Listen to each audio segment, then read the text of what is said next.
አሁን ላይ ጥያቄያችን ሁሉ በቀጣይ የት እንገንባለው ነው። ምቾታችሁና ምርጫችሁ ስለሚያሳስበን እኛ እዚህ ገንብተናልና ኑሩ አንልም። ምርጫችሁ የት ነው? የት እንገንባላችሁ እንጂ።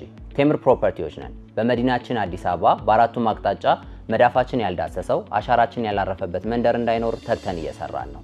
በቡልጋሪያ፣ በፒያሳ፣ በአያት 49፣ በጋርመንት፣ በሳር ቤትና በአቧሬ የመኖሪያ ቤቶችን በባለ 1 መኝታ፣ በባለ 2 መኝታ፣ በባለ 3 መኝታ ቤት አማራጮች እስከ 35% ከሚደርስ ታላቅ ቅናሽ ጋር እየሸጥን ነው። እንዲሁም የንግድ ሱቆችን በፒያሳ፣ በጋርመንት፣ በገላንና በቡልጋሪያ ከ500 ሺህ ብር ቅድመ ክፍያ ጀምሮ ከ10% ቅናሽ ጋር ሽያጭ ላይ ነን። ምን ይሄ ብቻ! እኛ ዘንድ ቤት መግዛት ከመኖሪያ ቦታነት በላይ ሆኗል። ዛሬ ከቴምር የምትገዙት ቤት ከኢትዮጵያ አየር መንገድ የሸባ ማይልስ ስጦታ ያስገኙታል። አሁኑን ይወስኑ፣ ቤትዎን ይግዙ፣ ህይወትዎን ያሻሽሉ፣ ዓለምን ይዙሩ። ይደውሉልን። ቴምር ፕሮፐርቲስ የህልሞ ማረፊያ።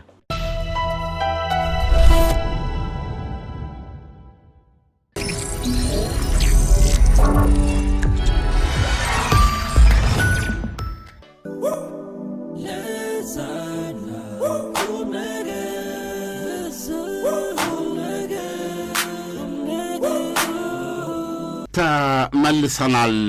አድማጮቻችን ብዙዎቻችን የምትጠብቁት ዓለም አቀፍ ጉዳይ ነው። የዚህ የባህረ ሰላጤው ፍልሚያ ነው። በነገራችን ላይ ዛሬ ሌሊትም ትንሽ ሲታኮሱ ነው ያደሩት። ስቲል ግን ተኩስ አቁሙ አልተሰበረ የሚሉናል።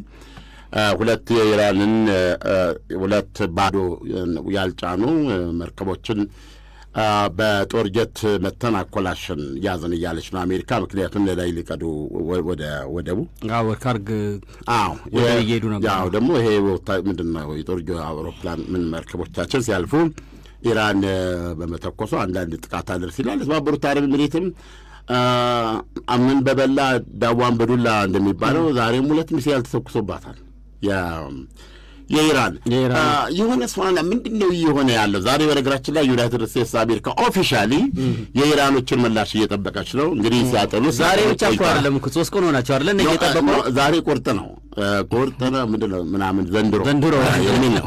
ስለዚህ አንዳንድ ነገር ስናነሳ የአድማጮቻችን በደንብ ጥሞና ሰጥተው እንዲያዳምጡን። ይሄ ፕሮግራም የራሱ አቀራረብ አለው። ስለዚህ ከአቀራረብ አውዱ ጋር ነው መውሰድ ያለባቸው። አንዳንዶች ከት ብላችሁ ተስቆ ጦርነት መሆኑ እኮ የቀረ ይመስላል አሉ ወይ? እኛ የምንስቀው በሰዎች ፖለቲከኞቹ ሁኔታ ነው። ምንድነው ዶናልድ ትራምፕ የገጠማቸው ማለት እኔና ታምራት ከ3 ቀን በፊት ነገር አንስተን አይ ቲንክ ከዚህ ጦርነት ጋር ዶናልድ ትራምፕ የገጠማቸው ደረጀ ኃይሌ በአንድ ወቅት ከተናገረው ኮሜዲያን ደረጀ ኃይሌ ከተናገረው ጋር ይገናኛል ብለን በእውነት በራሳችን በጣም እንዳ አድማጮች ይካፈሉት። ምንድን የሆነው ያ እንግዲህ ትራምፕ የገጠማቸው ነገር እዚህ ከ30 ዓመት በፊት በደርግ ዘመን የቀበሌ እግር ኳስ የሚባል ነበር። ደሬ ደግሞ መነሻውን ይዞ ነው ያጫወተን የዛን ጊዜ ደረጃ ኃይሌ። የቀበሌ እግር ኳስ የሚባል እንግዲህ ቀበሌ 11 እና ቀበሌ 08 ይጫወታሉ። እኛም ደርሰንበታል። በነገራችን ላይ የቀበሌ እግር ኳስ ላይ ሄደን የወንድሞቻችን የሰፈር ጓደኞቻችን ትጥቅ እያያዝን እዛ እንሳተፍ ነበርና የቀበሌ ኳስ ለኢትዮጵያ ብሔራዊ ቡድን መነሻ ነው እንደሚታወቀው። ብዙ ተጫዋቾች ወዛ ያሉ እንደውም በምንድነው ይባላል በሙስና የተሞላ ወይም ደግሞ ጥልቀትና ስፋት የሌለው ምልመላ ስለሚያደርጉ ነው እንጂ ለሰፈሬ ለማዳላት አለም ዓለም ብርሃን ገብቷል። ክብሩ እንዲሁም ደግሞ 10 ቁጥራችን ራሳው ከፍተኛ 12 ውስጥ ቀበሌ 7 ነኝ እኔ።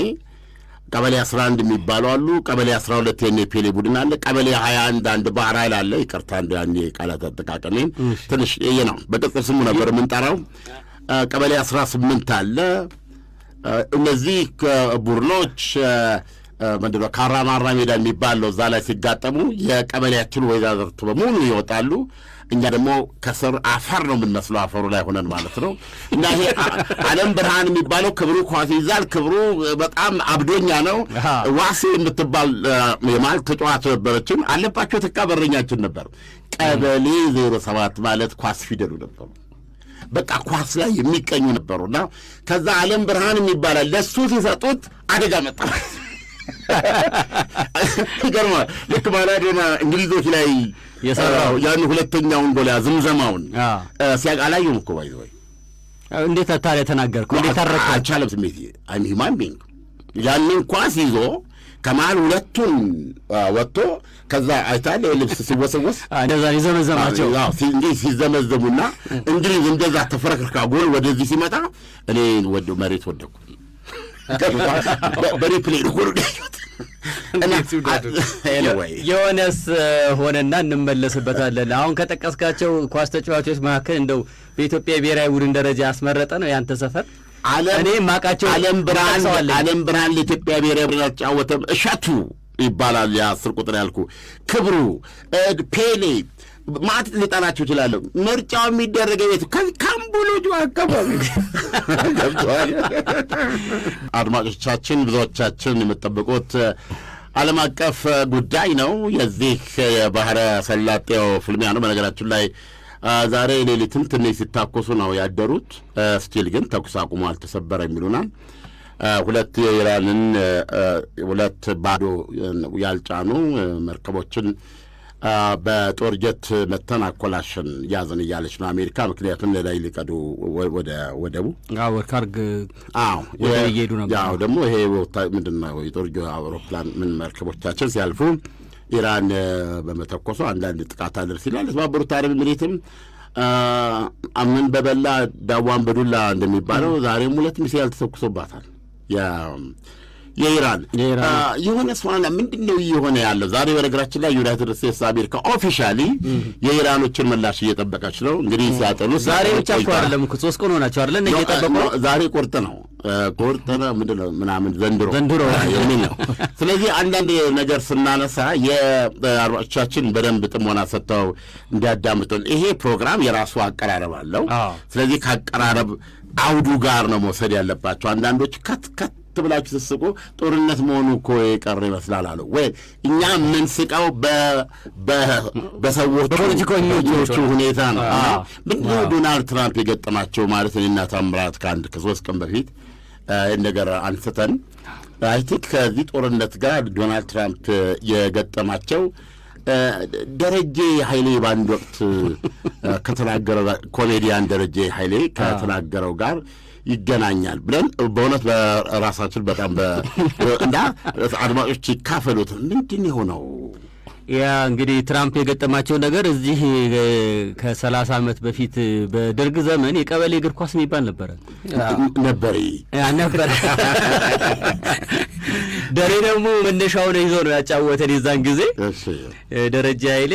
የቀበሌ እግር ኳስ የሚባል እንግዲህ ቀበሌ 11 እና ቀበሌ 08 ይጫወታሉ። እኛም ደርሰንበታል። በነገራችን ላይ የቀበሌ እግር ኳስ ላይ ሄደን የወንድሞቻችን የሰፈር ጓደኞቻችን ትጥቅ እየያዝን እዛ እንሳተፍ ነበር እና የቀበሌ ኳስ ለኢትዮጵያ ብሔራዊ ቡድን መነሻ ነው እንደሚታወቀው። ብዙ ተጫዋቾች ወደዛ እንደውም በዚህ በምንድን ይባላል በሙስና የተሞላ ወይም ደግሞ ጥልቀትና ስፋት የሌለው ምልመላ ስለሚያደርጉ ነው እንጂ ለሰፈሬ ለማዳላት አለም ዓለም ብርሃን ገብቷል። ክብሩ እንዲሁም ደግሞ 10 ቁጥራችን ረሳሁት። ከፍተኛ 12 ውስጥ ቀበሌ 7 ነኝ እኔ። ቀበሌ 11 የሚባሉ አሉ። ቀበሌ 12 የኔፔሌ ቡድን አለ። ቀበሌ 21 አንድ ባህር ኃይል አለ። ይቅርታ አንድ ቃላት አጠቃቀሜን ትንሽ ነው። በቅጽል ስሙ ነበር የምንጠራው። ቀበሌ 18 አለ። እነዚህ ቡድኖች ምንድነው ካራማራ ሜዳ የሚባለው እዛ ላይ ሲጋጠሙ የቀበሌያችን ወይዛዝርት በሙሉ ይወጣሉ። እኛ ደግሞ ከስር አፈር ነው የምንመስለው፣ አፈሩ ላይ ሆነን ማለት ነው። እና ይሄ ዓለም ብርሃን የሚባለው ክብሩ ኳስ ይዛል። ክብሩ በጣም አብዶኛ ነው። ዋሴ የምትባል የማለት ተጫዋች ነበረችን። አለባቸው ተካ በረኛችን ነበር። ቀበሌ 07 ማለት ኳስ ፊደሉ ነበሩ። በቃ ኳስ ላይ የሚቀኙ ነበሩና ከዛ ዓለም ብርሃን የሚባላል ለሱ ሲሰጡት አደጋ መጣ። ይገርማል። ልክ ማራዶና እንግሊዞች ላይ የሰራው ያን ሁለተኛውን ጎል ዝምዘማውን ሲያቃላዩም እኮ ባይዘው እንዴት ታዲያ ተናገርከው? እንዴት ታረከ? አልቻለም። ስሜት አይ ሂማን ቢንግ ያንን ኳስ ይዞ ከመሀል ሁለቱን ወጥቶ ከዛ አይታል ልብስ ሲወሰወስ እንደዛ ይዘመዘማቸው እንዲህ ሲዘመዘሙና እንግሊዝ እንደዛ ተፈረክርካ ጎል ወደዚህ ሲመጣ እኔ መሬት ወደኩ። በሪፕሌይ ጎል የሆነስ ሆነና እንመለስበታለን። አሁን ከጠቀስካቸው ኳስ ተጫዋቾች መካከል እንደው በኢትዮጵያ ብሔራዊ ቡድን ደረጃ ያስመረጠ ነው ያንተ ሰፈር? እኔ ማቃቸው ዓለም ብርሃን ለኢትዮጵያ ብሔራዊ ቡድን አልተጫወተም። እሸቱ ይባላል የ10 ቁጥር ያልኩ፣ ክብሩ፣ ፔሌ ማት ሊጠራችሁ ይችላለሁ። ምርጫው የሚደረገው ቤት ካምቡሎጁ አካባቢ። አሁን ላይ ጥያቄያችን ሁሉ በቀጣይ የት እንገንባለው ነው። ምቾታችሁና ምርጫችሁ ስለሚያሳስበን እኛ እዚህ ገንብተናል ላኖሩ አንልም። ምርጫችሁ የት ነው? የት እንገንባላችሁ እንጂ። ቴምር ፕሮፐርቲዎች ነን። በመዲናችን አዲስ አበባ በአራቱም አቅጣጫ መዳፋችን ያልዳሰሰው አሻራችን ያላረፈበት መንደር እንዳይኖር ተግተን እየሰራን ነው። በቡልጋሪያ፣ በፒያሳ፣ በአያት 49፣ በጋርመንት፣ በሳር ቤትና በአቧሬ የመኖሪያ ቤቶችን በባለ 1 መኝታ፣ በባለ 2 መኝታ፣ በባለ 3 መኝታ ቤት አማራጮች እስከ 35% ከሚደርስ ታላቅ ቅናሽ ጋር እየሸጥን ነው። እንዲሁም የንግድ ሱቆችን በፒያሳ፣ በጋርመንት፣ በገላንና በቡልጋሪያ ከ500 ሺህ ብር ቅድመ ክፍያ ጀምሮ ከ10% ቅናሽ ጋር ሽያጭ ላይ ነን። ምን ይሄ ብቻ! እኛ ዘንድ ቤት መግዛት ከመኖሪያ ቦታነት በላይ ሆኗል። ዛሬ ከቴምር የምትገዙት ቤት ከኢትዮጵያ አየር መንገድ የሸባ ማይልስ ስጦታ ያስገኙታል። አሁኑኑ ይወስኑ፣ ቤትዎን ይግዙ፣ ህይወትዎን ያሻሽሉ፣ ዓለምን ይዙሩ። ይደውሉልን። ቴምር ፕሮፐርቲስ የህልሞ ማረፊያ።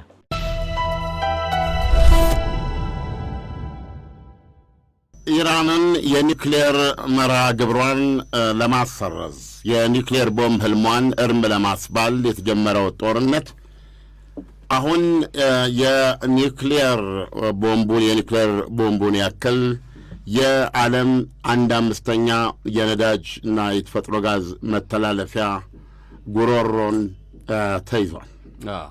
አሁን ትልቁ ነገር ጭንቅ ጥብብ ያለው ነገር ይህንን ሰርጥ እንዴት እናስለቀቅ የሚል ሆኗል።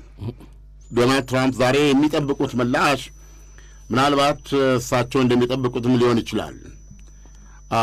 የኢራን እስላማዊ አብዮተኞች ለ5 ዓመት ተስማምተን የለ ብለዋል። የመጀመሪያ የፓኪስታን ድርድር ላይ ምክትል ፕሬዚደንቱ የነበሩት ላይ ለ19 ዓመት ምንም አይነት የኒውክሌር እንቅስቃሴ አታድርጉ የሚል ነበር ከአሜሪካ ያቀረበላቸው። የተደበደቡትን የኒውክሌር ተቋሞቻችሁ ለማንሰራራት አትሞክሩ፣ በድብቅ ለማካሄድ አትሞክሩ፣ በቃ ነው የምታበለጽጉት ዩራኒየም አይኖርም። ኦኬ እዚህ ድረስ ተስማምቷል። እነሱ ያሉት ያኔ ፓኪስታን ላይ ለ5 ይሁንልን ነው ለ19 የሚለው አሁን ኢራኖች እንግዲህ መልሳቸው ይጠበቃል። ብዙ ተወያይተዋል። ዶናልድ ትራምፕ መጀመሪያ ያሉት እንደሆነ 1 ገጽ ወረቀት ይላል ነው ያሉት። አንዲት ገጽ 1 ፔጅ ኦፈር አሉና አሁን በኋላ ጋዜጠኞች ያቺ ፔጅ እንትን ምላሽ አገኘች። አይሆነ ትንሽ ገጹ ብዙ ስለሆነ እነሱም ያንን ገጽ ማየት ስላለባቸው ነው ቶሎ ምላሽ መስጠታቸው። ኤኒዌይ ዛሬ ኢራኖች ሊሰጡ ይችላሉ። አሁን ትልቁ የነበረው እንግዲህ እሳቸው ጦራቸውን ሲያነሱ በዚህ ጉዳይ ላይ እልባት ሊያገኙ ነው። ዲል ብዙ ነገሮችን ብለውናል እንጂ ብዙ ነገሮችን እንደሚያሸንፉ እንደሚያገኙ ነው። እስካሁን ያገኙት ነገር ምንድን ነው? ይህም ብለው ገብተዋል። የአንድ ብደብ አድርገዋል። በህልማቸውም በቁማቸውም ግን የዓለማችንን የነዳጅ መተላለፊያ ጉሮሮ ኢራኖች ይዘው አንለቅም ይላሉ፣ ይህን ማድረግ ይችላሉ የሚል ምንም ግምት አልነበራቸውም። ሆነና ይባላል እንግዲህ አሁን ኢራኖች የምንሰማው እንግዲህ አሁን አንብበን ነው የምንመጣው። በሱ ጉዳይ ጨርሷል። በዚህ ጉዳይ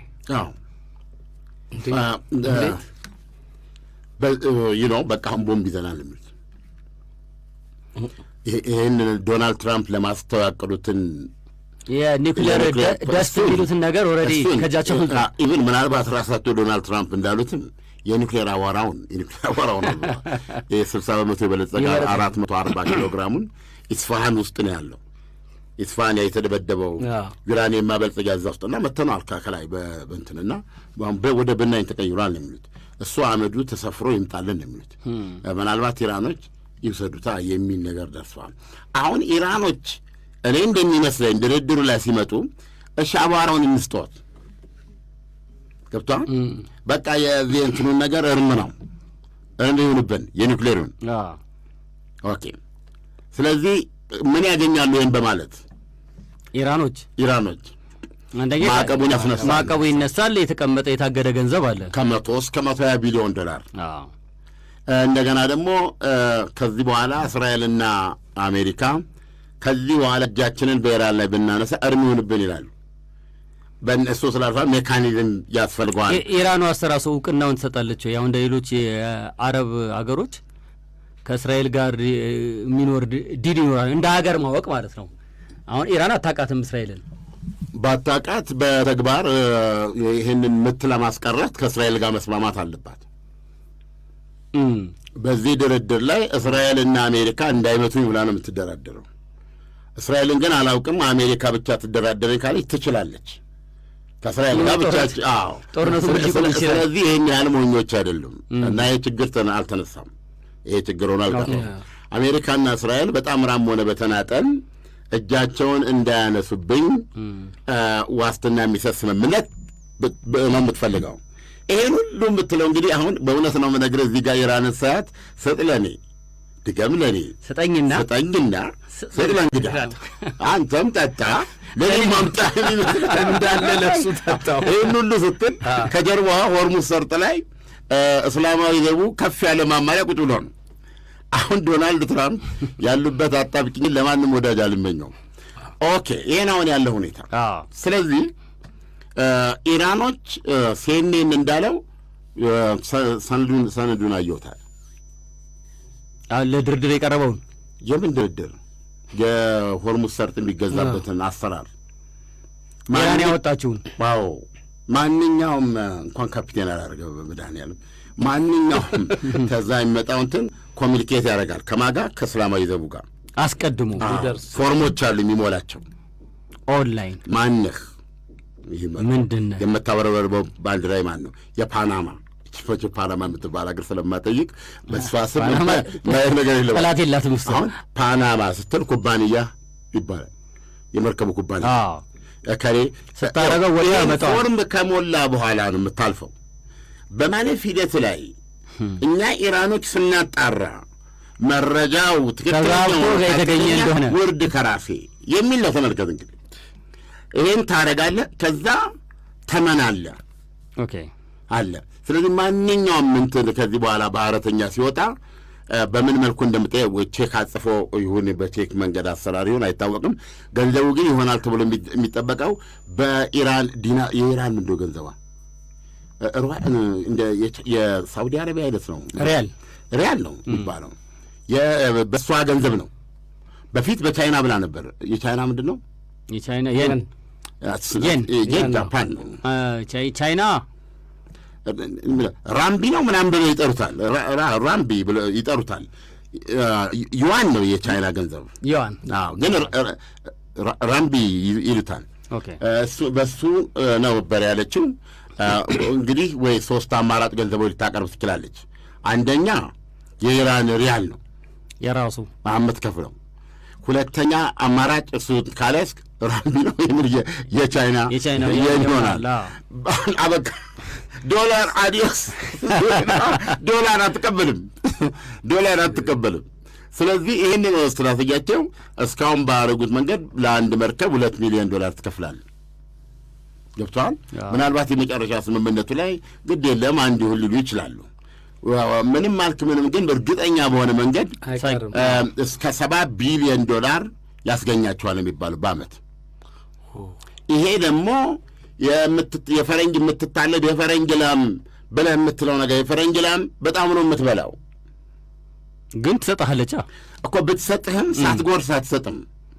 ይሄ ግን ምንም ወጪ የለም። ፈፋው ላይ መቆም ብቻ ነው። ኢራን እዛ ጋር ቁጭ ታደርግና ማነህ ነው እያፏጨ ማለት ነው። መርከብ ከዛ ይመጣል አይደል? እንትኑን መቀበል ብቻ ነው።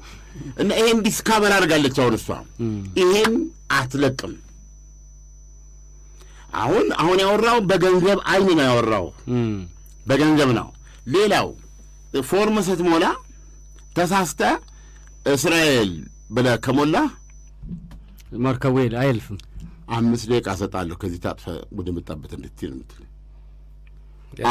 አሜሪካ ካልክ ወይ ነዶ 5 ደቂቃ ነው የምሰጠው ነው የምትለው።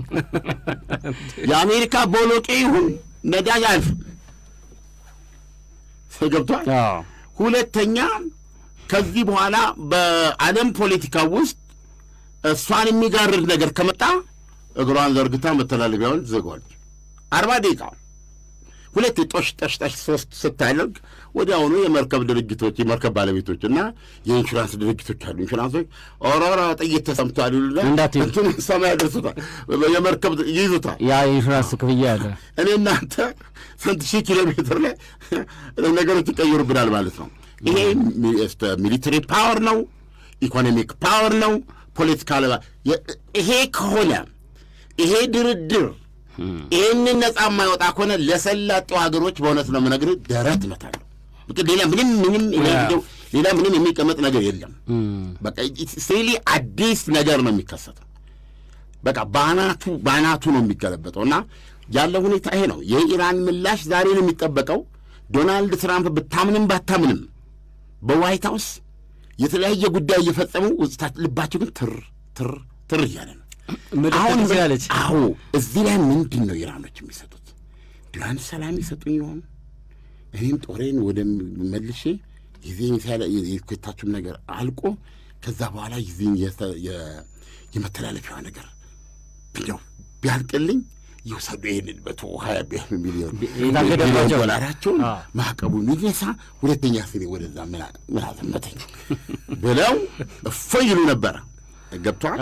ስለዚህ እዚህ ላይ ነው ያሉበት ችግርና አሁን ከደረጀ ኃይሌ የቀበሌ እግር ኳስ ቡድን ጨዋታ ጋር ምንድነው ዶናልድ ትራምፕ የሚያገናኛቸው? እንግዲህ ዶናልድ ትራምፕ እንግዲህ አሁን በገለጽከው መሰረት ሊወስዱ የመጡት ነገር አለ፣ ድል ማድረግ የፈለጉት ነገር አለ። ጦርነቱ ከመክፈታቸው በፊት ከመጀመራቸው በፊት ማድረግ የፈለጉት አለ። ዋናው እንግዲህ ትልቁ የኒውክሌር ማብለያ የሚባል ነገር አይኖራትም፣ ባዶ እጇን እናስቀራታለን። ያ የጦርነት ሲኖር ኒውክሌር በአጠቃላይ እና ሁሉ ነገር እሳቸው እጅ ላይ ነበር። እንግዲህ ነበረው ማለት ካርዶቹ እሳቸው ጋር ነበሩ፣ ሁሉ ማድረግ የሚችሉ። ኢራን ካርድ አልነበራትም። አሁን ያ የቀበሌ ጨዋታ ምንድን ነው? ቀበሌዎች ቅድም በነገራችን ላይ ጥያቄ አንስቼ ነበረ። ብዙ የእኛ ቀበሌ ብዙ ኳስ ተጫዋቾች አሉ አልከኝ። ግን በብሔራዊ ቡድን ደረጃ አንድ ልጠራልኝ የምችለው የእናንተ ሰፈር የመጣ የቀበሌ ተጫዋች ያለ አልመሰለኝም። በየወሬ ሰማ አለም ብርሃን ለእርሻ ሰብል ይጫወት ነበር አሉና ቅድም ነገር እኮ ምርጫው ካምቦሎጆ አካባቢ ነው። እያኮሉ ሰዎች አይደለንም እኮ እድሉ ካለ የራስህ ልጆች ታስገባ። ያንዴ ሙስና ልዕልት ላይ ነው። ይሄ ልንቀበል ካልቻል ገብቶሃል። ለውጥ እኮ ለማሰብ መጀመሪያ ችግሩን ማወቅ አለ። አሁን አንተ እርግጠኛ ነህ አንተ ራስህ አንተ 4 ጎረምሶች ቢኖሩ እንደው ዝም ብለው ግቢ ውስጥ ኳስ ስለሚጫወቱ እድሉ ካለ ሁለቱን በ8 ቁጥርና በ4 ቁጥር ቦታ የአንተ ልጆች ታስገባለህ። እንደዚህ ነው የምታደርገው። ሳይችሉ ቀርባዳሪ ነው ሳይችሉ ይለምዳሉ። ምን ችግር አለው? እነሱን ታደርጋለህ። ከዛ ደግሞ ሁለቱን ያጎት አንድ ልጅ አይጠፋም። ደግሞ ትሄድና ትንሽ እንትን ለማስመሰል ነው የምትሄደው። ይሄ እኮ ይገደለን አይደለም እንዴ?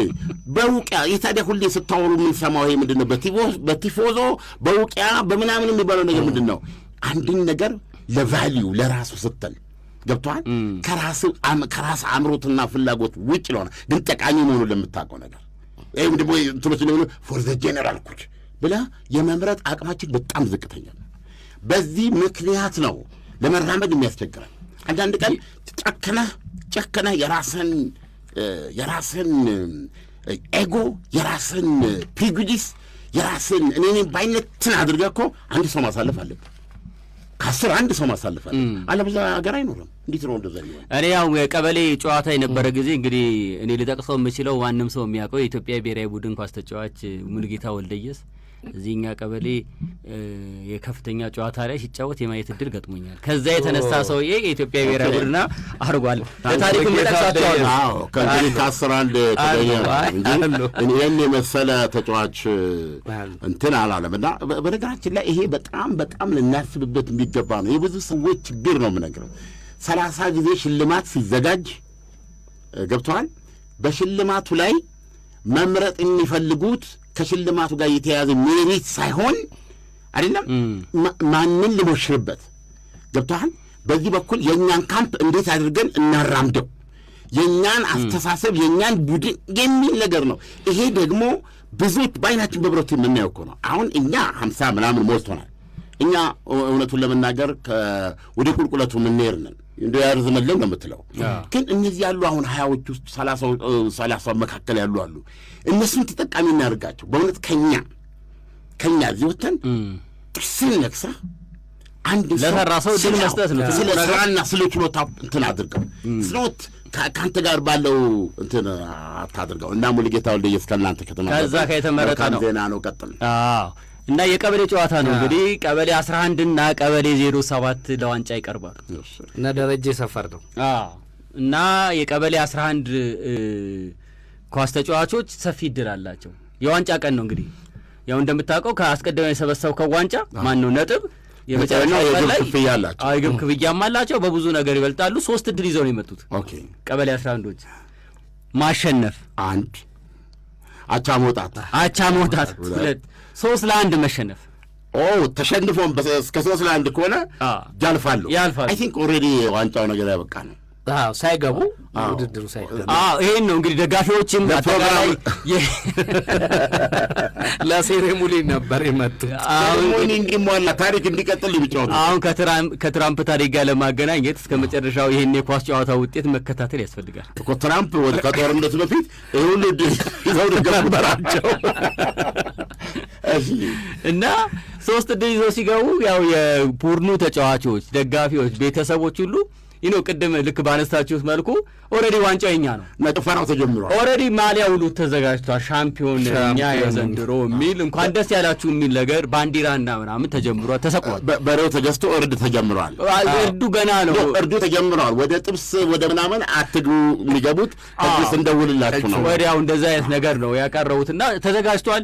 በጀት በበቂ ሁኔታ ይዛ የቀበሌ 11 ሰዎች ቶሎ እንትንም ያስፈልጋል ሲባል ቶሎ ይፈርማሉ። ጨዋታው ገና ሊጀመር ሰው ገብቷል ሜዳ ውስጥ አለ እና ያው የድሮ የቀበሌ ሜዳ ዳር ላይ ነው ድንኳን ይጣላል።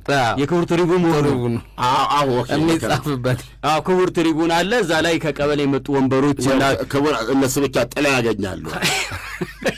ሌላው አማራ ችግር የሚጣፍጥ አማራ ነው። ሌላውማ ዳር ላይ ነው የሚቀመጠው። ከዛ የክብር እንግዳ አለ። የክብር እንግዳው የቀበሌው ሊቀመንበር አሉ። በእሳቸው አመራር ጊዜ የመጣ ድል ነው ይሄ እና እሳቸው እና ቤተሰቦቻቸው እንዲህ ማለትም ሳያስፈልግ ቡድናቸው 3 እድል ይዞ ነው የሚገባው እና የቀበሌው አመራር ደረታቸው ሊነቡ መብታቸው ነው። እሳቸውም እኮ እንደኛ የቀበሌው ሰው ናቸው። ለዛውም እርግጠኛ ሆነው ነው የመጡት። ከረባታቸውን አድርገው እንደ ማንኛውም ጨዋታ ልጅን ከመዳር የሚለይ እና እዛ ውስጥ ያሉ ሰዎች ሁሉ ሆነው ያው እግር ኳስ ጨዋታ ተጫዋቾች ከመጀመራቸው በፊት እንደምታውቁት የክብር እንግዳ ወርደው ይተዋወቃሉ። እና ወርደው ይተዋወቁ ሲባል ያለቀ ኳስና ምንድን ነው አሁን ለምታደክሙ ፀሐይስ ለምን ታስወጡናላችሁ? መላም የለውም ነው ግን እንደው ከመጣው አይቀር ግድ የለም ይውጡ ተብለው ከድንኳን ወጡ ማለት ደንቡ መጠበቅ ስላለበት ከረባታቸው እንዳደረጉ ሚዛቸው እንዳደረጉ ሌሎች የቀበሌ ካቢኔ አባላትም እንደደገፏቸው ሆነው ወደ ዳኛው ጋር ሄደው ይተዋወቃሉ። እና ኦልሬዲ እንግዲህ ሰዓት መቀነስ ይቻል ይሆን እንደውም ብሎ ጠይቀዋል። 45 ደቂቃ ለመቀመጥ ራሱ ዋንጫው ይዘው ምን ሄደው ደርበው ጨበጧቸው ባጭሩ። ከዛ የልጆቻቸውን እነኝን ጨበጡ። እዚህ ቀበሌ 07ን ተጫዋቾች ጨበጡ። የተሸናፊውን ቡድን አስቀደሙ አድርጉና እነኝህን ግን እያቀፉ ኦልሬዲ በኋላም ላልኖር እችላለሁ ዋንጫው ይዛችሁ ስትመጡ መቼም ይታየኛል እያሉ እያቀፉ ተዋወቋቸው ማለት ነው። ከዛ ጨዋታው ሽንጥ ምናምን እየተመተረ ነው። ምናምን እየቀረበ ነው። ሴቶች እዛ ሊቆዘቁሱ ነው። ሽንኩርት ምናምን እየተከተበ ነው በይፋ እዛ ቀበሌ ደረጀም አለ አይደል? እዚህ ጨዋታ ላይ ታሪክ ስለሆነ ነው። እሺ ኮሜዲያን ደረጀማ ዋናው የቀበሌው ሰው ነው። ፊት ነው ያለው አቧራው ላይ ማለት። እሺ ጨዋታው ይጀመራል። እንደማንኛውም ፊሽካ ይነፋል። ጨዋታው ተጀመረ። እነኚህ 3 እድል ይዘው የገቡ ናቸው። እነኚህ ማሸነፍ ብቻ ነው ይዘው የገቡት እድል። ጨዋታ ይካሄዳል። የመጀመሪያው 45 ደቂቃ በሰላም ይጣላል። ባዶ ለባዶ ያልቃል። አይ ቲንክ አሁን ድል አሁን በቃ የቀሩ ሌሎች ፍየሎች ነበሩ። እነሱ ቢታረዱ አሁን ይጀመር ችግር አንድ እጀታውን የዋንጫውን ይዘዋል። አሁን ምንም ጥርጣሬ ተወገደ እንደው አይታወቅም። 1% ነበረ። አሁን እሱም ተነሳ። ረዷቸው ፍየሎቹ እና በጎቹ ተጀመረ። አራጅም ወደዛ በቃ ጨዋታውን እኔ እዚህ ከመመለከት 45ቱን ጨርሻለሁ። አይ ቲንክ መጥበስም ተጀምሯል። እሺ ሁለተኛው 45 ይጀምራል። ይሄ እኮ እዚህ ላይ ምን ዶናልድ ትራምፕ ሊያምናው ነው እኮ አሁን ነገ ይፈርማሉ እኮ በመስቀል ያልቃል የሚሉት ነገር ማለት ነው። እሺ በመሃል ጨዋታው ሁለተኛው 45 ይጀምርና እስከ 35ኛው ደቂቃ ድረስ የሁለተኛው 35 ደቂቃ ድረስ ሰላም ነው። ከሞላ 10 ደቂቃ ነው የቀረው። 10 ደቂቃ ነው በቃ መብላት ጀምረዋል አንዳንዶቹ። ቶሎ የክብር እንግዳ አንስተው ያችን ዋንጫ ሰጥተው ለልጆቻቸው ወደ ቁርጣቸው ለመሄድ ጓጉተዋል። እና 10 ደቂቃ ሲቀር አንድ ኳስ ከግራ በኩል በክሮስ ሲደረግ ያቀበሌ ኒክሌር ቦምብ ነው። እኔ እንደራሴ እየመሰለኝ ነው። ከዚህ በኋላ መሸነፍ አልቀበልም። ሪያሊቲው ነው የተፈጸመው ነገር። ከግራ በኩል የቀበሌ 07 ተጫዋች ክሮስ ሲያደርግ ከየት መጣ ሳይባል 8 ቁጥሩ በቴስታ ሲለው መረብ ላይ ኳሱ ይገባል። ማሙል ነው ግን ኢትስ ኦኬ። ገና አንድ ቢያገቡ 1-0 ሶስትም ቢያገቡ ደቂቃው ደግሞ ወደ 8 ደቂቃ ሄደ። ወዲያው ጨዋታው እንደተጀመረ እንደተጀመረ ማጥቃት ይጀምራሉ ቀበሌ 07ቶች። ከዛ አንድ ተጫዋች ፔናልቲ ጋር ሊደርስ ሲል ቢጠለፍስ ቅጣት ምት 9 ቁጥሩ ምንድነው? ዳኛው መቼም ፍትሃዊ መሆን አለባቸው። ቅጣት ምት ዳኛ የት ነው የሚኖሩት? እሺ ቅጣት ምቱን 9 ቁጥሩ ተንደድሮ ሲመታው በረኛው በየት በኩል ያዘው? የደምሴ የዳምጤ ነገር ሊመታ ነው። መታ ገባ። እሺ 2-0 አይሆንም። ከዚህ በኋላ ሰዓቱ እየሄደ ነው። 5 ደቂቃ ቀረ። 5 ደቂቃ ይቀራል። 4 ነው እንጂ ለዚያም የባከነ ሰዓት ገና መጨመሩ አይቀርም እኮ። የለም ያኔ የባከነ ሰዓት ተቀልዳለህ እንዴ? ያው ሁሉ ተቀምጦ ነው። የለም ዲስኮ ሰዓት የመጣበት ሰሞኑ ፊኒሽ ኖ ቲፎዞ አይሄን አይፈቅድም። አልነበርክም ማለት ነው። ታሪክ አታውቅም። ግን አልቢተሩ ይሄን ይፈቅዳል። እንግዲህ ደሬ እንደነገረኝ ከሆነ ይኸውልህ አንደኛ ሰዓት ዲስኮ ሰዓት የመጣበት ሰሞን ነው። ኤቭሪቤዲ ሰዓት ይዟል። መታመም አለ። ያኔ እኮ አንተም በምትለኝ ጊዜ እኮ ሰዓት ያላችሁ ሰዎች ጥቂት ናችሁ እዛ አካባቢ። ዳኛው ጋር ብቻ ሰዓት ያለው ፈረንሳይ ሰዓት አንወድም። ሰዓት መግዛት ለማንወድ አንይዝም። ስለዚህ ፀሐይ ቀና እያየን ነው ቀኑንም። ከዛ በኋላ 2-0 ነው። አዎ ከዛ ጨዋታው ተጀመረ። እሺ ቀጠለ ይባል ጨዋታው ተጀመረ። እዛን ጊዜ ደጋፊዎች በዛም በዚህ መጮህ ጀመሩ ማለት ነው። ደረጃ ያለ እዛ ቦታ አለ እዛ። ኦኬ ከዛ ተጫዋቾቹ እንደዛ እየተጫወቱ ገና 1 ደቂቃ እንደሄደ አንድ ተጫዋች እጁ በማኑ ነካ።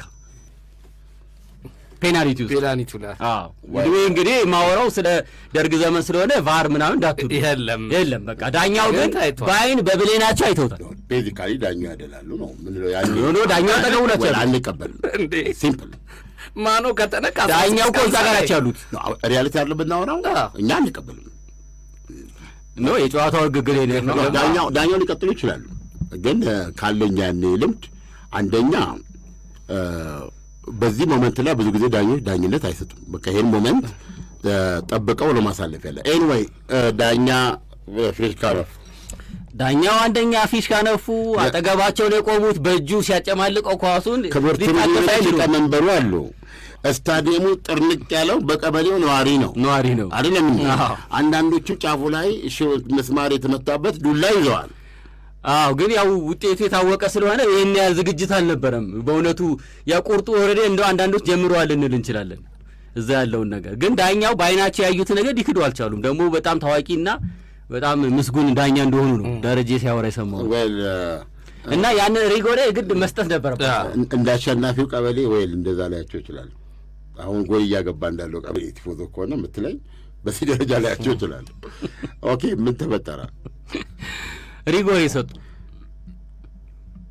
ሪጎሬ ሲሰጡ 3ኛ ጎል መሆኑ ነው እንግዲህ 3-0። ሪጎሬ አይመታም በሚል ጭቅጭቅ ተነሳ። ባለፈው በሴኔጋልና በማን ነው በሞሮኮ መካከል እንደነበረው አይነት ነገር ሊፈጠር ታሪክ ራሱ ይሄ ነው መሆን ያለበት። አይ ሱማ የእግር ኳስ ስፖርታዊ ጨዋነትንም ማክበር ስላለባቸው የክብር እንግዳው ሊቀመንበሩም እዛ ስላሉ የግድ የዛለት የሆነው ግን የቀበሌ ስንት ናቸው? የቀበሌ 11 ሰዎች የቀበሌ 11 ሰዎች ማኑ አይደለም ይሄ ሪጎሬ አይመታም አሉ። ይሄ ነው የማውቀው እኔ። አክቹዋሊ የሆነውም እንደዛ ነው። ከዛስ ነው ቀጥሎ አይ ሪጎሬውማ ተመታ። ሪጎሬው እንዲመታ ተደረገና ግዴለ ይሞከር ሊሳት ይችላል በዚህ ወቶ ዛጋቶ ተብሎ ቲፎዞ ተደረገ። ተጫዋቹ ተንደረደረ። ከዛ በኋላ ሮጠ። ከዛ በኋላ ኳሷን መታት። ከዛ በኋላ የተፈጠረው ነገር ሶስተኛው የዓለም ጦርነት እዛ ሜዳ ውስጥ ተከሰተ። አስመቱት ይስታል በሚል ግምት በመጀመሪያ መረብ የለም የዛ ልጅ ስንጫወት ስቲል ፎሪ ነው ለማለት። ከዛ በኋላ የተፈጸመው ነገር ነው የሚገርመው። ከዛ በኋላ ሜዳው ማን ከማን አይታወቅም። ማን ወዴት እየሄደ እንደሆነ ማን ምን እያደረገ ማን ሌላውን እንደሚመታ ምንም ማለት የክብር እንግዳውስ አሁን ዋንጫውን ለመስጠት የተዘጋጀ ደረጀ እንዳወራው ከሆነ ከ15 ደቂቃ በኋላ የተወሰኑ ብሎዎች ራሳቸውን ለማዳን ከስታዲየሙ እየሮጡ ወደ ሰፈራቸው መሮጥ ሲጀምሩ አንድ 15-20 ሜትር ከሮጠ በኋላ ደክሞት ከኋላው አንድ ትንፋሽ ይሰማል። ከዛ እያለ አንድ ሰው እያቃሰተ በሩጫ ይመጣል። እንደሱ እየሮጠ ነው ያለው ነፍሱን ለማዳን። ቆም አልኩኝና እንደ ዱላው ድንጋዩም ውርወራው ቆሞልኛል። እስኪ ማን ነው ወርዚ ወደ ኋላ የሚያለከለከ የሚመጣው ብዬ ዞር ስል አለ የክብር እንግዳው የክብር እንግዳው መቼም የክብር እንግዳው ዶናልድ ትራምፕ ናቸው። ደርማት ደስዋለች ያቆን የገጠመውን አሁን ላይ ጥያቄያችን ሁሉ በቀጣይ የት እንገንባለው ነው። ምቾታችሁና ምርጫችሁ ስለሚያሳስበን እኛ እዚህ ገንብተናል እናኖሩ አንልም። ምርጫችሁ የት ነው የት እንገንባላችሁ እንጂ። ቴምር ፕሮፐርቲዎች ነን። በመዲናችን አዲስ አበባ በአራቱም አቅጣጫ መዳፋችን ያልዳሰሰው አሻራችን ያላረፈበት መንደር እንዳይኖር ተግተን እየሰራን ነው። በቡልጋሪያ፣ በፒያሳ፣ በአያት 49፣ በጋርመንት፣ በሳር ቤትና በአቧሬ የመኖሪያ ቤቶችን በባለ 1 መኝታ፣ በባለ 2 መኝታ፣ በባለ 3 መኝታ ቤት አማራጮች እስከ 35% ከሚደርስ ታላቅ ቅናሽ ጋር እየሸጥን ነው። እንዲሁም የንግድ ሱቆችን በፒያሳ፣ በጋርመንት፣ በገላንና በቡልጋሪያ ከ500 ሺህ ብር ቅድመ ክፍያ ጀምሮ ከ10% ቅናሽ ጋር ሽያጭ ላይ ነን። ምን ይሄ ብቻ! እኛ ዘንድ ቤት መግዛት ከመኖሪያ ቦታነት በላይ ሆኗል። ዛሬ ከቴምር የምትገዙት ቤት ከኢትዮጵያ አየር መንገድ የሸባ ማይልስ ስጦታ ያስገኙታል። አሁኑን ይወስኑ፣ ቤትዎን ይግዙ፣ ህይወትዎን ያሻሽሉ፣ ዓለምን ይዙሩ። ይደውሉልን። ቴምር ፕሮፐርቲስ የህልሞ ማረፊያ።